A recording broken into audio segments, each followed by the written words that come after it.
Film dimulai dengan memperlihatkan seorang polwan yang sedang berjalan santai ke arah seorang bandar obat-obatan. Polwan tersebut bernama Park Mi-yong. Dan si bandar obat-obatan ini bernama Kang Sang-du. Walaupun Mi-yong sendirian tapi ia dapat dengan mudah mengalahkan semua anak buah Sang-du. Hingga Sang-du pun tersudut dan segera lari dari hadapan Mi-yong. Sialnya Sang-du malah naik ke atas gedung dan sampai di sana tak ada lagi jalan untuk melarikan diri. Sang-du lantas menodongkan sebuah pisau ke arah Mi-yong. Namun tak mau kalah Mi-yong juga mengancam Sang-du dengan senjata yang ia bawa. Melihat hal itu Sang-du malah menantang Mi-yong dan menganggap jika Mi-yong hanya menggertak. Mi-yong pun menembak ke udara dan berkata jika tembakan pertama adalah peringatan. Namun jika Sang-du tak menyerahkan diri, ia tak akan segan untuk benar-benar menembak Sang-du. Mendengar hal tersebut Sang-du menjadi ketakutan dan menyerah kepada Mi-yong. Saking takutnya Sang-du sampai mengompol di celana. 3, 2, 1. Bersamaan dengan itu ada seorang pria dan adiknya sedang menyaksikan aksi yang dilakukan oleh Mi-yong. Di mana si pria ini sangat kagum dengan kemampuan yang dimiliki Mi-yong. Mereka bahkan mengikuti Mi-yong sampai turun gedung. Pria yang bernama Ju Ji-chul ini berkata jika Mi-yong lah orang yang selama ini ia cari. Pada waktu itu kejahatan terhadap wanita di Korea memang sedang meningkat. Oleh karena itu pihak kepolisian menambah banyak anggota polwan yang mereka tugaskan sebagai tim patroli untuk mengatasi hal tersebut. Di mana Mi-yong adalah salah satu polwan yang berprestasi dalam menangkap pelaku kejahatan itu. Ia pun diberikan penghargaan atas jasanya dalam mengungkap kasus selama ini.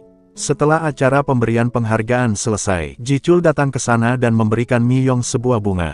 Dan di sana ia juga menyatakan cintanya pada Mi-yong. Padahal Mi-yong sebenarnya sama sekali tak mengenal siapa pria di hadapannya itu. Beberapa tahun telah berlalu, karena kini Mi-yong telah berkeluarga dan memiliki anak. Ia pun dipindahkan ke bagian pengaduan. Di sana ia satu meja dengan rekannya yang bernama Yang Mi. Di mana Yang Mi ini sedang membicarakan rekan mereka yang lain bernama Suk-hee. Ia mengatakan jika Suk-hee sedang mencari muka dengan ibu ketua agar ia mendapatkan kenaikan pangkat. Namun karena tak ingin meributkan hal yang tak penting, Mi-yong menyuruh Yang Mi untuk tetap fokus pada tugas-tugasnya. 우린 그런 거 신경 쓰지 말고 서로 맡은 일에 최선을 다하기. Di sisi lain kita akan diperlihatkan dengan seorang polwan bernama Jo Ji-hee yang sedang menyamar sebagai pramugari. Karena ia sedang menjalankan sebuah misi, di mana karena masih banyaknya kasus pelecehan terhadap wanita di Korea ia pun harus menyamar sebagai pramugari untuk mengungkap kasus tersebut. Tak hanya sendiri Ji-hee juga dibantu oleh rekan setimnya yang sedang mengawasi dari kejauhan. Saat sedang mengawasi Ji-hee menyadari jika stocking miliknya sudah dinodai oleh tinta dari orang yang ada di belakangnya. Ia pun memberitahu semua rekannya mengenai kejadian itu, di mana orang yang melakukannya memakai baju hitam dan topi hitam. Di saat yang bersamaan Ji-chul juga ada di sana karena sedang membeli buku. Dan secara kebetulan Ji-chul juga menggunakan topi hitam dan baju hitam sama seperti ciri-ciri dari pelaku yang disebutkan Ji-hee. Tanpa pikir panjang Ji-hee langsung menggunakan tong sampah di dekatnya untuk menghajar orang tersebut. Namun ketika melihat wajah orang itu Ji-hee hanya bisa terdiam. Scene kemudian berpindah ke kantor polisi, di mana di sana Ji-hee terlihat sedang dimarahi karena kecerobohan yang ia perbuat. Tak lama datanglah Mi-yong untuk melihat keadaan suaminya, dan Ji-hee hanya bisa tertunduk lesu meratapi kesalahan yang ia lakukan. Yang ternyata Mi-yong ini adalah kakak iparnya, dan orang yang tadi ia pukul tak lain adalah kakak kandungnya.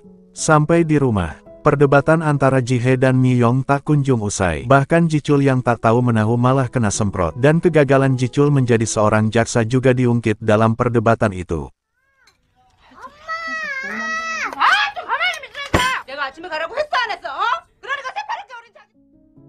Singkat cerita di hari berikutnya Ji-hee telah dipindahkan ke bagian pengaduan dan kini duduk di sebelah Mi-yong dan Yang Mi.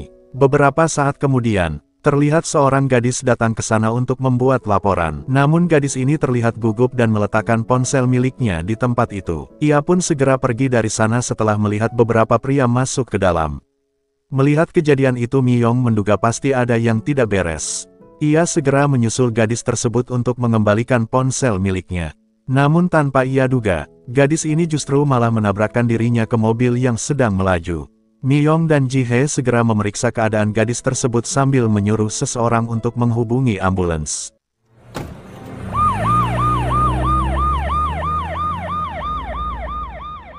Di sini Miyong menyadari jika pasti ada sesuatu yang terjadi pada gadis itu. Dibantu oleh Yang Mi yang ternyata adalah seorang hacker.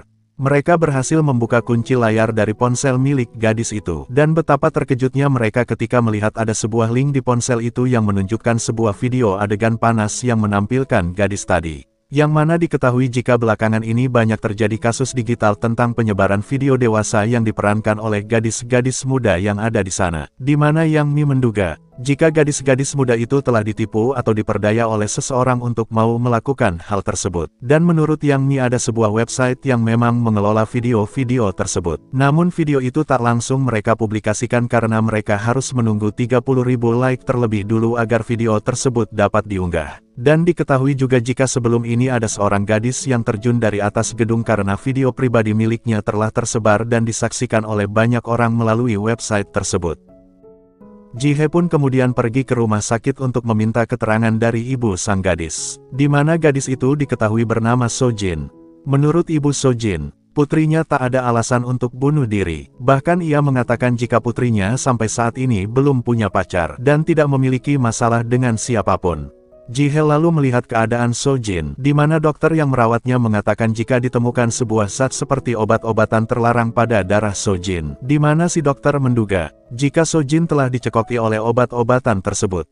Tak lama salah satu teman So-jin datang menjenguk. Ji-hye pun lantas meminta keterangan dari temannya itu. Sambil berurai air mata, si teman menjelaskan jika pada minggu lalu ia dan So-jin pergi ke sebuah klub, di mana ketika di klub tersebut, So-jin ditawari minum dan berbincang dengan beberapa orang di lantai atas. Dan menurut cerita jika orang-orang itu adalah pengusaha parfum impor. Saat itu karena si teman dihubungi oleh ibunya ia pun pergi ke toilet untuk mengangkat telepon ibunya itu. Namun ketika kembali So-jin sudah tak ada di sana. Dan di beberapa hari berikutnya si teman baru mengetahui jika link video So-jin telah beredar dan tersebar ke semua orang. Namun video tersebut belum diunggah karena masih menunggu sampai 30.000 like.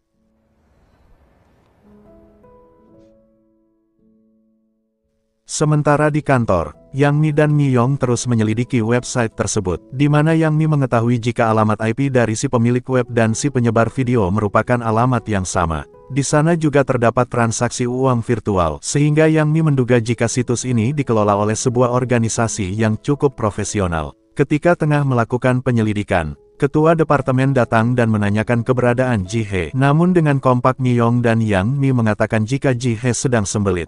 Yang padahal Ji-hye sebenarnya masih menyelidiki kasus ini. Ia saat ini pergi ke tim cyber untuk melaporkan situs web tersebut. Namun alangkah kesalnya Ji-hye karena laporan yang ia katakan justru malah tak direspon baik oleh anggota di sana. Mereka bahkan cenderung menganggap remeh hal tersebut.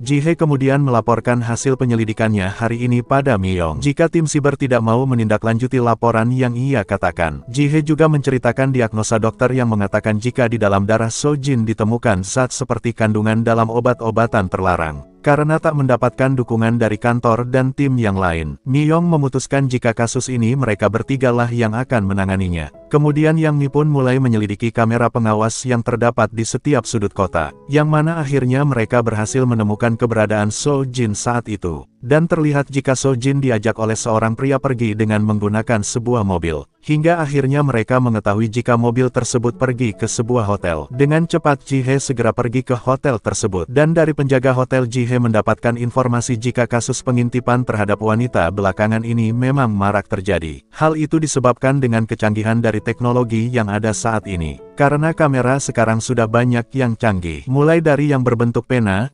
kacamata, sampai yang berbentuk kancing baju. Namun lucunya di saat si penjaga hotel menyebutkan barang-barang tersebut, ada seorang pengunjung yang malah menjatuhkan barang-barang tepat seperti yang dikatakan oleh penjaga itu. 그 용산에 가면은 안경에 달린 카메라도 있대요. 여기 앞으로는 단축구멍만한 카메라 나올 거예요, 이게. Ji-hye pun bergegas mengejar orang tersebut.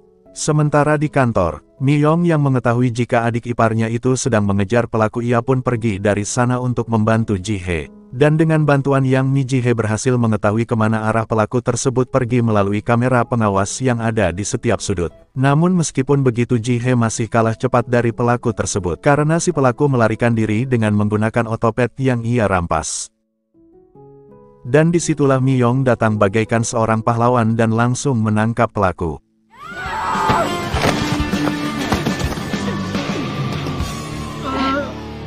당신은 묵비권을 행사할 수 있고 변호사를 선발. Dan setelah menangkap pelaku tersebut, betapa terkejutnya Miyong setelah mengetahui jika orang itu tak lain adalah Sang-du, si bandar obat-obatan yang dulu juga pernah ditangkap oleh Miyong. Dan sama seperti dulu, saat itu pun Sang-du malah mengompol di celana.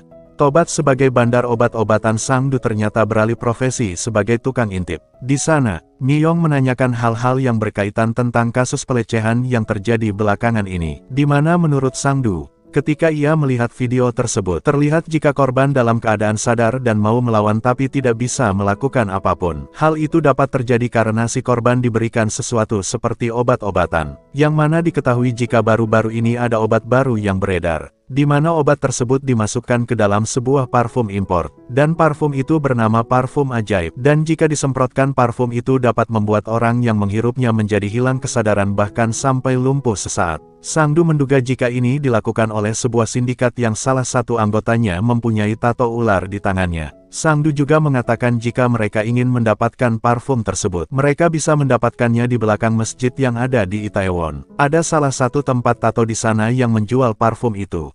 Dengan cepat mereka pergi ke tempat yang dimaksud, dan agar identitas mereka tidak diketahui, mereka pun membeli sepasang baju Hawaii di toko yang ada di dekat sana. Memasuki salah satu tempat tato, si tukang tato tak mengerti dengan parfum ajaib yang dikatakan oleh mereka. Dan di sana, Ji-hye malah mendapatkan tato di tubuhnya karena mereka mengira akan mendapatkan parfum tersebut setelah ditato. Yang ternyata sama saja, si tukang tato itu justru malah membawakan mereka pengharum ruangan.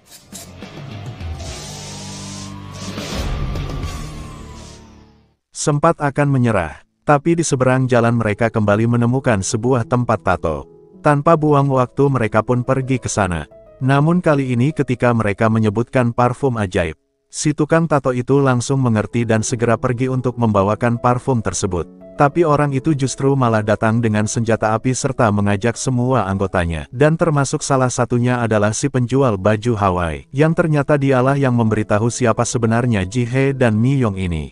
Dalam keadaan genting itu, Ji-hye berhasil mengalihkan perhatian mereka dengan memutuskan saluran listrik, dan dengan begitu Miyong dapat lebih leluasa untuk menghajar mereka.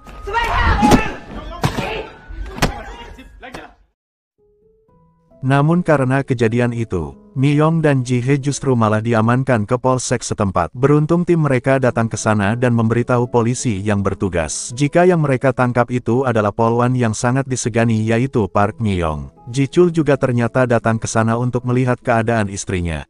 Ketika dalam perjalanan, Yang Mi menghubungi jika mobil si penjahat menuju ke sebuah klam. Miyong pun meminta untuk diantarkan ke tempat tersebut. Namun setelah sampai, tim dari Jin-hye tak ada satupun yang mau ikut untuk membantu, karena mereka menganggap jika kasus ini adalah kasus yang receh, dan para korban itu sebenarnya melakukannya atas dasar suka sama suka. Ji-hye pun terlihat amat kesal dengan sikap dari timnya itu. Namun beruntung Miyong ada di pihaknya dan selalu akan membantu. Mereka pun ikut mengantri untuk bisa masuk ke klam tersebut. Di sana Ji-hye mencoba merapikan penampilannya agar lebih terlihat meyakinkan. Namun karena faktor umur, Miyong tak diizinkan untuk masuk ke dalam, dan pada akhirnya hanya Ji-hye lah yang bisa masuk ke sana. Di dalam klam, Ji-hye ditawari untuk naik ke lantai atas. Di sana ia melihat ada 4 orang pria yang ciri-cirinya sama dengan apa yang dikatakan oleh temannya Sojin. Keempat orang itu tengah membicarakan tentang jumlah like pada link video milik Sojin, dan mereka berencana akan segera mengupload video Sojin di websitenya. Dan salah satu dari mereka mendapatkan kabar jika tempat tato mereka telah diacak-acak oleh 2 orang polwan, yang mana ciri-ciri polwan tersebut memakai baju Hawaii. Dan disitulah Ji-hye datang ke tempat mereka dengan berpura-pura ingin minum bersama. Sementara Miyong hanya bisa menunggu Ji-hye di luar klam. Di sana Miyong justru malah mendapatkan ejekan oleh para pelajar yang sedang melintas. Mendengarkan hinaan itu, Miyong lantas membekuk pelajar tersebut seperti sedang membekuk seorang penjahat. Kembali ke Ji-hye. Para penjahat tersebut sebenarnya sudah tahu jika Ji-hye lah salah satu polwan yang mengobrak-abrik tempat tato mereka. Namun agar tak mengundang kecurigaan, mereka mencoba bersikap biasa dan mengajak Ji-hye untuk minum bersama.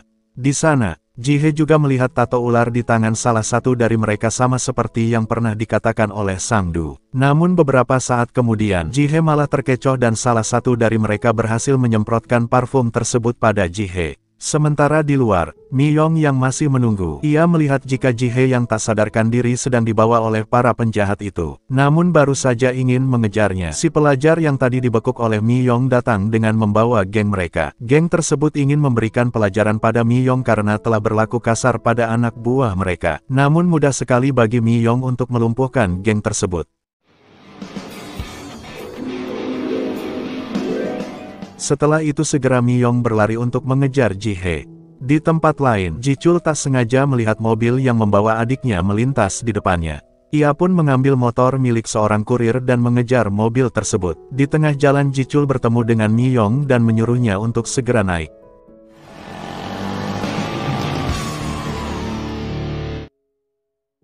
Di markas para penjahat itu, terlihat Ji-hye sudah mulai sadar namun karena pengaruh dari parfum tersebut ia masih belum bisa untuk menggerakkan anggota badannya. Di sana, pimpinan dari mereka yang kita sebut saja Wo-jun ingin menggunakan Ji-hye untuk menguji coba obat yang baru saja mereka buat. Ketika ingin menyemprotkan obat itu, tiba-tiba saja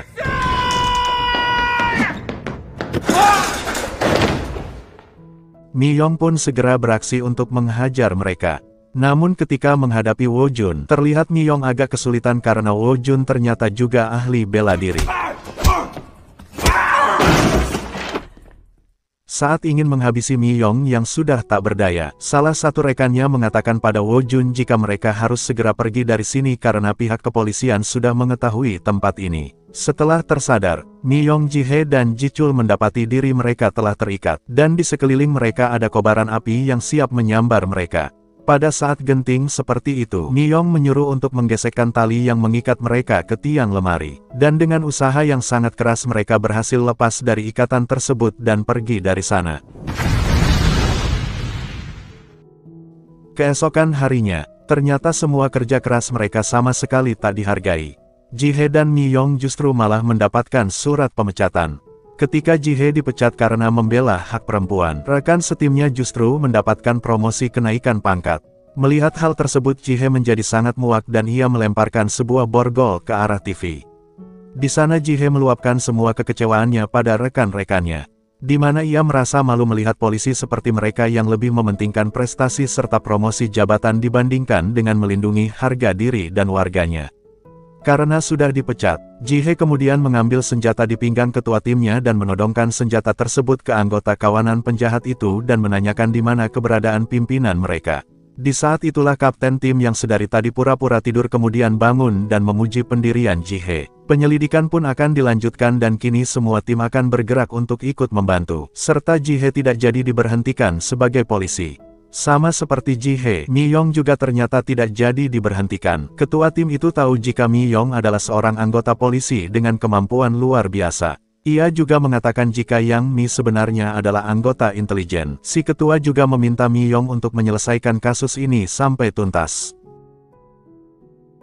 Singkat cerita, Ji-hye kemudian datang untuk mengajak Mi-yong mengejar kawanan penjahat itu. Dan kali ini semua tim dari kepolisian turut serta untuk membantu mereka. Semua divisi pun bekerja sama untuk mengetahui keberadaan dari para pelaku, hingga mereka berpencar untuk bisa menangkap pelaku di tempat mereka masing-masing. 선배 까 때문에 이건 또이또이다.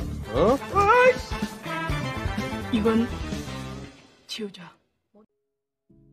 Sementara itu, Mi-yong dan Ji-hye kini mencoba untuk mengejar Wo-jun yang diketahui jika mereka akan pergi ke luar negeri untuk melarikan diri. Dengan bantuan dari Yang Mi, mereka berhasil menemukan keberadaan mobil Wo-jun. Melihat mobil itu, Ji-hye pun langsung tancap gas dan menabrakkan mobilnya ke mobil Wo-jun.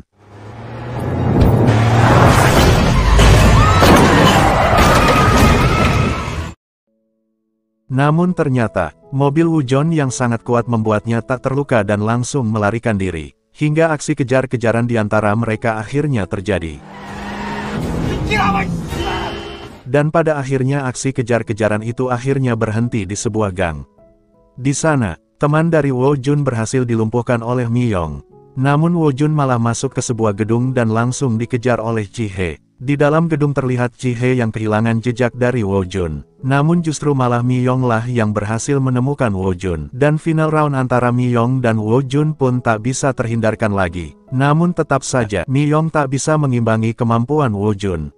Ji-hye yang turut membantu pun tak dapat untuk mengalahkan Woo-jun. Woo-jun kemudian mengancam akan melukai Mi-yong dengan sebuah pisau. Dan di sini Ji-hye langsung menodongkan senjatanya ke arah Woo-jun. Karena ditantang oleh Woo-jun, Ji-hye kemudian menembak ke atas sebagai tembakan peringatan. Dan hal ini mengingatkan kita dengan adegan yang dilakukan Mi-yong pada scene awal tadi. Namun yang berbeda di sini Ji-hye malah melemparkan senjatanya ke arah Woo-jun. Lucunya, Ji-chul tiba-tiba saja datang ke sana bagaikan pahlawan kesiangan. Dan senjata milik Ji-hye justru mengenai kepala Ji-chul. Namun dengan kejadian itu, Woo-jun menjadi lengah dan Ji-hye berhasil menendang pisau di tangan Woo-jun. Lalu dengan cepat Mi-yong langsung membanting Woo-jun hingga ia tak sadarkan diri.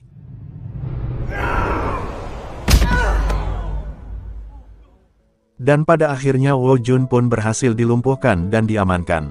Sementara di rumah sakit, temannya Sojin mengatakan pada Sojin jika pihak kepolisian telah berhasil menangkap pelaku. Dan video milik Sojin pun tidak jadi disebar. Di akhir film scene memperlihatkan Ji-hye dan Mi-yong yang mendapatkan penghargaan atas jasa-jasanya dalam mengungkap kasus pelecehan tersebut. Disaksikan oleh rekan-rekannya dan para korban di mana mereka sangat bahagia melihat hal tersebut. Dan film pun tamat. Terima kasih bagi teman-teman yang telah menyaksikan video ini sampai akhir. Dan jika kalian suka dengan channel ini silahkan langsung saja subscribe dan aktifkan lonceng notifikasinya. Agar kalian tak ketinggalan video menarik lainnya dari channel ini. Sampai jumpa pada video selanjutnya.